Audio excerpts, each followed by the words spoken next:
ஒரு காணி நிலம் வேண்டும், பராசக்தி ஒரு காணி நிலம் வேண்டும். அந்த காணி நிலத்திலே ஒரு மாளிகை கட்ட வேண்டும், வீடு வேணும்னா. இப்படி பாடிட்டு வந்தவன் எங்க முடிக்கிறான்? பாட்டு வழி கேட்கிறவே ஒரு பத்தினி பெண் வேண்டும்னா. இப்படித்தான் எல்லா விஷயங்களையும் முடிச்சுட்டு அதுக்கப்புறம் கல்யாணம் வேணும்னு முடிவு பண்றதே ஆண்கள் தான். இன்னே வரைக்கும் இதைத்தான் பண்ணிட்டு இருக்கான். அங்கே இருந்து கிளம்பி பேச்சுலரா வருவான். நிறைய பேர் அப்படிதான் வந்திருப்போம். 5 பேர் இருக்க டபுள் பெட்ரூம்ல 6ஆவது ஆளா சேருவோம். ரூபாய டாலரை பூரா சேர்த்து ஊருக்கு அப்பாக்கு அனுப்பி ஒரு 3 பெட்ரூம் டுப்ளெக்ஸை வாங்குவோம்.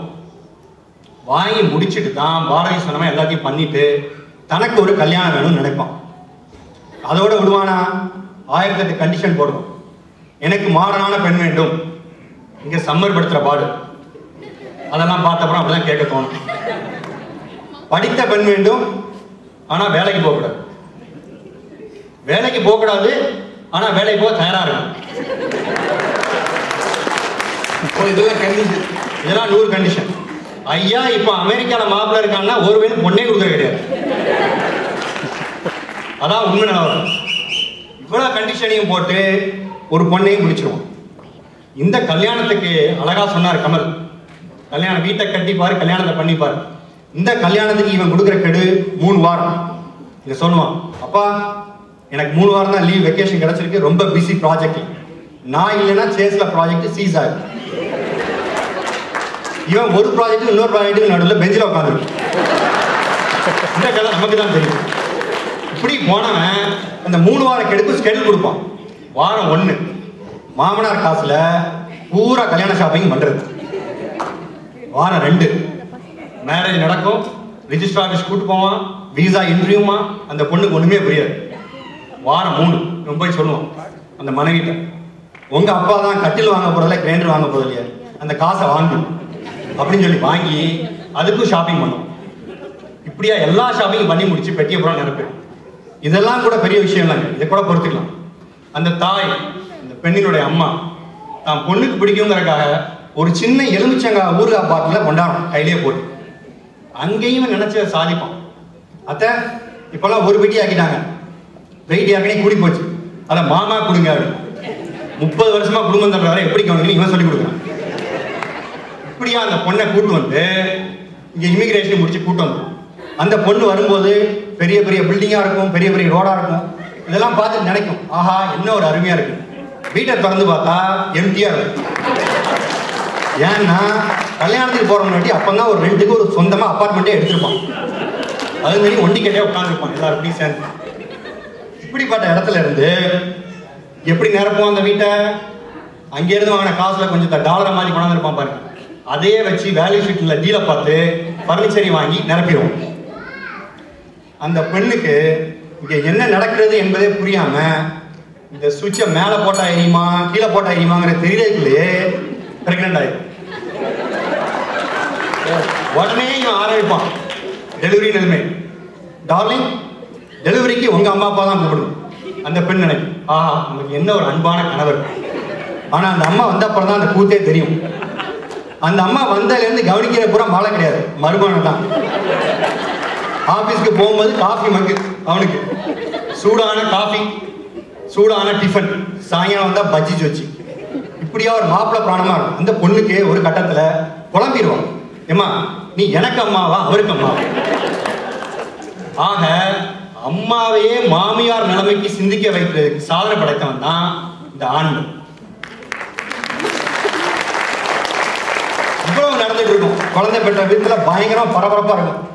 அங்க மனைவி குழந்தைய பார்த்துட்டு இருப்பா, அங்க அம்மா வந்து மாமியார் வந்து மாப்பிள்ளைக்கு பிடிக்கும் குழிப்பணியாரம் பண்ணிட்டு இருப்பாங்க, அங்க மாமனார் பால் கலந்துட்டு இருப்பாரு. இவன் கிளம்பிடுவான் ஒரு மட்டை எடுத்துக்கிட்டு, எங்க டென்னிஸ் விளையாட. இவன் மட்டும் போவானா, ஒரு 8 பேர்த்த கூட்டு போவான். எல்லாரும் போயிட்டு இதை கூட விட்டுறலாம், 8 பேரா போறது. சில பேர் சிங்கிளா போவாங்க, கொஞ்சம் வெயில் அடிச்சிடக்கூடாது, ஒரு கால்ஃப் பேக் தூக்கி நடந்துடுறது. ஊர்ல கில்லி விளையாண்டுட்டு இருந்திருப்பான். இங்க வந்து அந்த பக்கெட் ஃபுல்லா பாலை கொடுப்பான். இந்த பக்கெட் காலியாயிருக்கும், ஒரு பால் கூட உருட்டி அடிச்சுக்க மாட்டான். பர்சும் காலியாயிருக்கும். கிளம்பி வந்துருவான் அங்க இருந்து. எந்த பெண்ணாவது எம்மா நீங்க பிள்ளைய பார்த்துக்கோ, நான் ஒரு வாலிபால் மேட்ச் போயிட்டு வரேன், ஒரு பாஸ்கெட் பால் போயிட்டு வரேன்னு போறாங்களா? எல்லாம் பொறுப்பான பண்ற அநியாயத்தை பண்றது போல நம்ம ஆண்கள் தான். இதுக்கப்புறம் அவன் ஊர் சுத்தி காட்டுறது. அந்த அம்மா கரையா கரையும், அம்மா எங்க அம்மா அப்பா வந்திருக்காங்க, அட்லீஸ்ட் இந்த நயகரா ஃபால்ஸை காட்டுங்க. இவன் அந்த ஃபால்ஸோட அதிகமாக கொட்டுவான். எம்மா made of the business open பண்ணல, வெதர் கொஞ்சம் சரியில்லை, இப்படியா சொல்லி அந்த அம்மா வால்மார்ட்டுக்கு மாயிரம் தான் கூட்டு போயிருக்கு. மேக்சிமம் அந்த அம்மா பார்த்து நம்ம பிட்ஸ்பர்க் கோயிலும் புளியோதரை தான், அந்த புளியோதரை பேக்கோட அனுப்பிடுவோம். 6 மாசம் முடிஞ்சு போயிடும். அடுத்து கூட்டு வருவோம் அவங்க அம்மா அப்பா. வந்ததுமே நேரம் போவான், ஹனி நீ 6 மாசமா வீட்டுக்குள்ளே இருந்து டயர்டா இருந்திருக்க, வா லெட்ஸ் கோ அவுட். முதல் வாரமே அழுத்துவான் நயகரா ஃபால்ஸுக்கு. இதையும் நமக்காக தான் பண்ணுதாங்கன்னு அந்த அப்ராணி பெண்ணு நினைச்சிட்டு அவ முன்னாடி போவான். இப்படியாக எல்லா காரியத்தையும் சாதிச்சுட்டு இருக்கிறான். இவன் தான் ஆண்கள். அடுத்து பாத்தீங்கன்னா நம்ம கமல் வந்தார், அழகா சொன்னார். அவர் என்ன பண்ணுவார்னா அடிக்கடி கொஞ்சம் உண்மையை சொல்லிவிடுவார். அவர் வீட்டில் போராட்டம் சத்தியாகிரகம் நடந்துதான். அப்புறம் சுபாஷ் சந்திர போஸ் வந்தார். இவ்வளவு சண்டை நடக்கும் போதும் இவர் இருக்க இடத்துக்கு வந்ததுதான் தண்ணி, இவர் போய் குடிக்கிறார். அந்த அம்மா வைக்கும் போது ஏதோ தட்டி ஒரு தனி வெளியே விழுந்ததுக்கு இவர் உட்காந்து குறை சொல்லிட்டு இருக்காரு. அடுத்து அழகா சொன்னார், வீட்டை கட்டினார், வீட்டுக்கு மேல பூரா அவங்க தான் டிசைன் பண்ணார். இவர் டிசைன் பண்றது கிரவுண்ட் ஃப்ளோருக்கு கீழே. அந்த அம்மா 45 டிவில கண்ணை சுருக்கி சுருக்கி வாணி பார்த்துட்டு, இவன் கீழே ஒரு ப்ரொஜெக்டரை செட் பண்ணுவான், ஒரு 85 செட்டை டிவியை செட் பண்ணுவோம், ஒரு தியேட்டர். அதுக்கப்புறம் செட் பண்ற எது வெட் பார். அங்க ஏதோ வெட் இருக்கு, பாட்டில் தண்ணி இருக்கிறதும் நம்ம ஏதோ பாத்ரூம் டிசைன் பண்ணிருக்கோம் அப்படின்னு நினைச்சிட்டு இருக்காரு இந்த கமல்.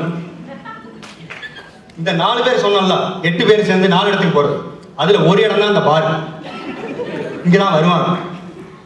இதுக்கப்புறம் நம்மால இவங்களுக்கெல்லாம் ஆடு மாடுக்கெல்லாம் அப்புறம் எந்த கட்சிக்கு பேச போறோங்கிறே தெரியாமையே இங்க கோழி மேய் முடிச்சுட்டு இருக்காங்க. அவங்க தான் உஷா. அந்த 8 பேர் சொன்னல, அதுல ஒருத்தர் தான் அவருடைய கணவர். இப்படியாக இதெல்லாம் கூட பொறுத்துக்கலாம் ஐயா. இதுல உச்சக்கட்ட நினைச்ச சாதிக்கிறது ஹவுஸ் ஒய்ஃப்க்கு லைசன்ஸ் வாங்கி கொடுக்குறது. சொல்லுவான், தங்கம் நீ ரொம்ப கஷ்டப்படுற, உனக்கு நான் ஒரு லைசன்ஸ் வாங்கி கொடுக்குறேன். இந்த பொண்ணு ரொம்ப சந்தோஷமா இருக்கும். அதோட முடிஞ்சது கதை. இவன் பண்ணிட்டு இருந்த பஞ்ச நெஞ்ச வேலையும் எல்லாத்தையும் தலையில கட்டிடுவாரு.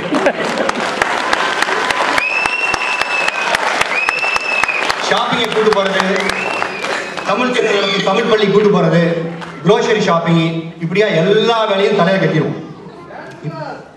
இப்படியாக டான்ஸ் கிளாஸும் கூட்டு போயிருவோம். இப்படியாக இவர்கள் பெண்கள் தான் சாதித்தார்கள், பெண்கள் தான் சாதிக்கிறார்கள் என்பது. இவர்கள் சாதித்தது குடும்பத்திற்கு வெளியில் 33%, குடும்பத்திற்குள்ளில் 3%. இப்படி இவர்கள் பெண்கள் இவர்கள் கூறுவதை கேட்டிருந்தால் இந்த குடும்பத்தில் பல குடும்பங்கள் நன்றாக இருந்திருக்கும் என்பதை கூறி வாய்ப்பளித்தமைக்கு நன்றி கூறி விடைபெறுகிறேன். நன்றி, வணக்கம். யார் கூறியதை கேட்டு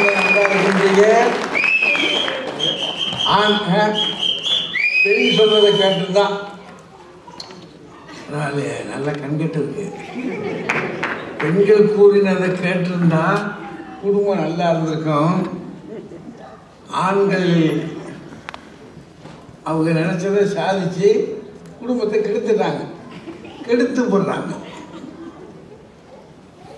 நல்ல நல்ல நையாண்டி பண்றாரு. சிலது எனக்கு விளங்கலை.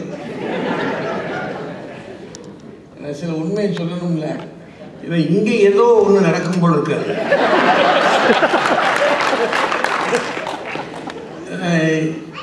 இதை போறதுக்குள்ள கத்துக்கிட்டு போயிருக்கணும்னு நினைக்கிறேன். இனி கத்துதான் என்ன செய்ய. நல்லா பேசியிருக்கேன். கல்யாணம் ஒரு துணிச்சலா சொல்லணும்ல. அவங்க வீட்டம்மா வந்திருக்காங்கல்ல, அவங்க இப்பதான் தெரிஞ்சிருப்பாங்க இந்த மனுஷன் போட்டு ஏமாத்திருக்கேன். வீட்டுக்கு வாயா உடனே நான் பேசியிருக்கேன். இன்னைக்கு இருக்கு. ஆனா ஒண்ணு கடைசியா சொல்லியிருக்காரு, கேட்டிருந்தா அந்த குடும்பம் நல்லா இருந்திருக்கும் அப்படின்னு. இன்னையோட இவருடைய சாம்ராஜ்யம் சரிஞ்சிச்சு. அதுக்கு ஒரு பிள்ளையார் சொல்லி போட்டுட்டாரு. இப்போ இதை எதிர்க்கிறதுக்கு திருமதி உஷா விவேக் வாங்க வாங்க வாங்க.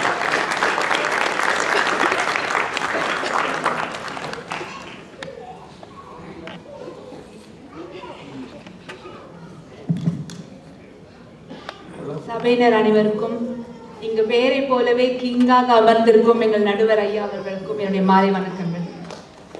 ஐயா, எங்க அணியில இருக்க ஆண்களை பாருங்க, எதிரணியில இருக்க ஆண்களையும் பாருங்க. இவங்களெல்லாம் பார்த்தா நினைச்சதை சாதிச்சா மாதிரியா இருக்கு. சொல்லுங்க, நம்ம நண்பன் கல்யாண் பேசிட்டாரே தவிர்த்து இப்ப மனசுல ஓடிட்டு இருக்கு, ரொம்ப பேசிட்டோமோ, வீட்டுக்குள்ள சேஃபானா மாட்டாளா அப்படின்னு ஒரு கன்ஃபியூஷன் தெரிஞ்சு பாருங்க அவர்கிட்ட.